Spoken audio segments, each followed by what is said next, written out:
Sí, los pictogramas son basados en, por ejemplo, esta jirafa de 5 patas, ¿sí? Viene una base del África, ¿sí? Acá todos son reconocimientos a los espacios y contornos de la humanidad. Las primeras señales de la humanidad las encontramos en el África. Y vamos a dar paso. Todo lo que es pintado es pictogramas y todo lo que es tallado es petroglifos. Con carbono 3 o carbono 15 se puede identificar, gracias a los minerales que se utilizan para pintar estas rocas, se determina cuántos años tienen. Pero lo que es petroglifos no se puede identificar, ya que no podemos tener ningún patrón biológico para poder basar los años de antigüedad. Pictogramas petrolíficos. Sí, señor. Petroglifos y pictogramas, sí, señor. Petroglifos. Petroglifos, sí, petro significa roca. Petro es roca. Petro es roca, que es la tallada, petro. Y pictogramas son ya lo que son dibujos a base de minerales como el achiote. El achiote es una semilla como la que utilizamos para darle color a las comidas. ¿Entiendo? O sea, nuestro presidente es roca. Sí. Y aquí le damos bienvenida a la caverna, ya que fue pues los primeros asentamientos del Paleoindio. Pueden encender sus celulares, conocido como antorchas modernas. Ah, mira, no me digas. Manera en cómo vivían nuestros cavernarios y nuestro Paleoindio al tener el raciocinio. ¿Las iluminaban con qué video? Utilizaban mucha antorcha, ya que pues estas fueron las primeras casas de ellos. En la parte alta vemos otra especie de murciélago, ¿sí? Que son nuestros polinizadores nocturnos. Son muy importantes para la interacción con nuestro espacio ambiental. Las polillas, como dato curioso, las polillas tienen ese aspecto de polillas para poder polinizar en las noches, igual que los murciélagos. Así era la antepasada. Exactamente, sí señor. Nuestros antepasados ya tenían un espacio, como el que estamos presenciando en este momento, para vivir. Así se resguardaban tanto de lluvias como de animales salvajes. Pero una pregunta, ¿y cómo hacían para reformar los interiores? Claro, porque eran piedras. Piedras atacadas, sí señor, sí señor. Buscaban un espacio que fuera apto y óptimo para ellos. Sí, señor. Así ya podemos observar. Y estas piedras fueron trasladadas a este sitio. Sí señor, realmente son réplicas. Ya vamos a tener aquí un espacio interactivo.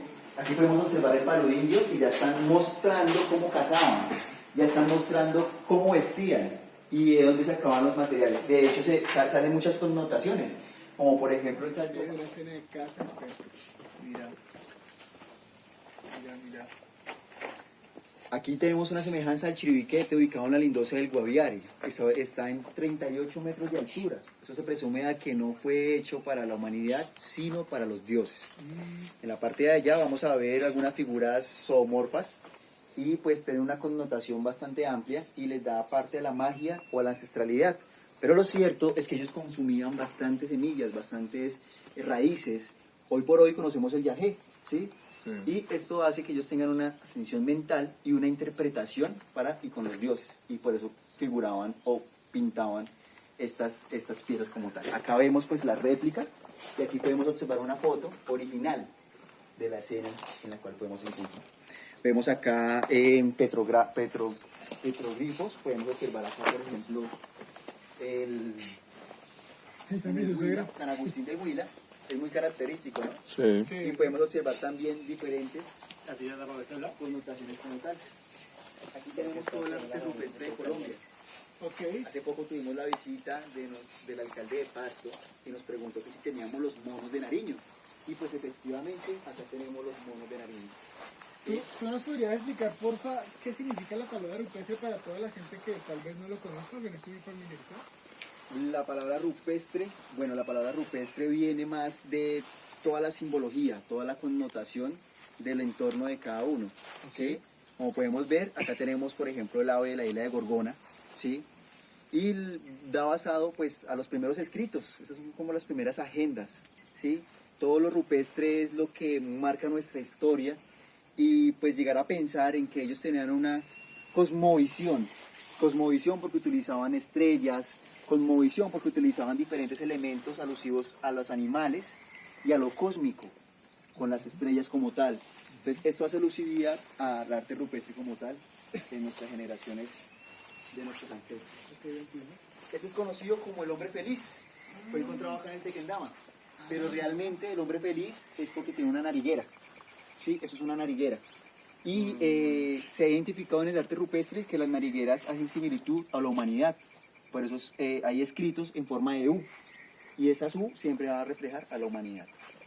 Entonces, pues acá vemos el hombre feliz. Hace parte de San Antonio del Tequendama.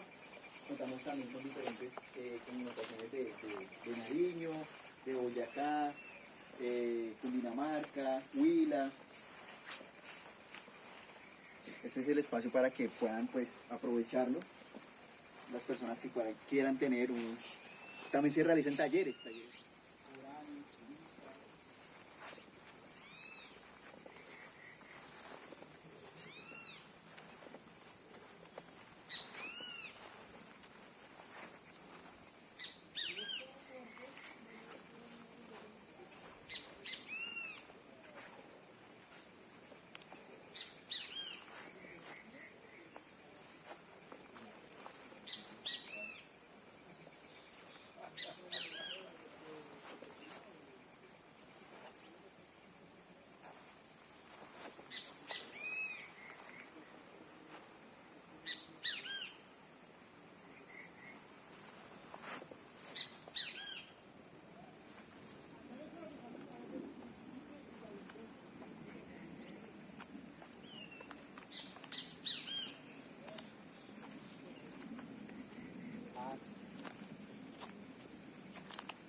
Podemos ver acá un ambiente de cómo ellos realizaban sus ejercicios, cómo los andamios, los cuales pues alcanzaban hasta los 40 metros de altura.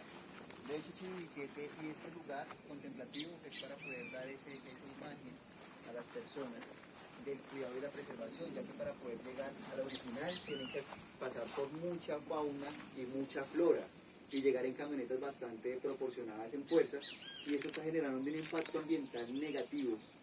Y la idea de tener ese espacio es poderle dar esa parte a las personas de conciencia, y también para tener un turismo inclusivo, para aquellas personas que no pueden pues tener un espacio extenso de caminata, o personas que de pronto cuentan con alguna condición en la cual no les permita llegar hasta estos lugares. Acá les tenemos un espacio pues, similar a lo que ellos pueden aprovechar. En la parte alta podemos observar algo ancestral, como las montañas y diferentes connotaciones espirituales o de la parte suprema. En la mitad, en todo el centro, podemos observar la U de la nariguera que les comenté inicialmente, que representa la humanidad. Y podemos observar animales, y podemos observar inclusive la megafauna. ¿Sí? La megafauna hace dato de hace 13.000 años promedio. Podemos tener escritos de hace 13.000 años en patrimonio colombiano. Y en la parte de abajo podemos ver algunas connotaciones deformes alusivos al inframundo. En ese orden de ideas tenemos la parte espiritual, la parte real, humana y animal, y la parte inframundo. Los incas, y de hecho un dato curioso, es que los incas veían las ceibas que vemos en muchos parques de nuestros territorios colombianos, iniciaron a sembrarlas después de la liberación de la conquista. ¿Sí? Representa la libertad para nuestro patrimonio cultural.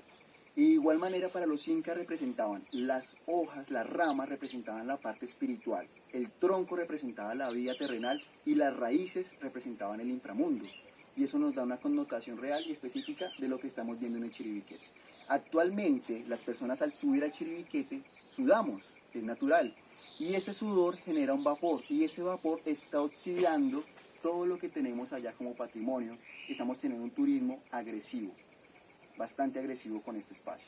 Aún hoy por hoy hay culturas que aún van y escriben, y ellos dicen que este espacio no es de vida, es un espacio de muerte, porque es un espacio donde van de generación en generación y de ancestralidad. Entonces ese es uno de los datos más curiosos, y están totalmente invitados para traer a sus familias, compañeros, amigos, para darles esa intermediación para que puedan tener este contemple como tal. Pero claro, ¿cómo solucionan lo del sudor viejo?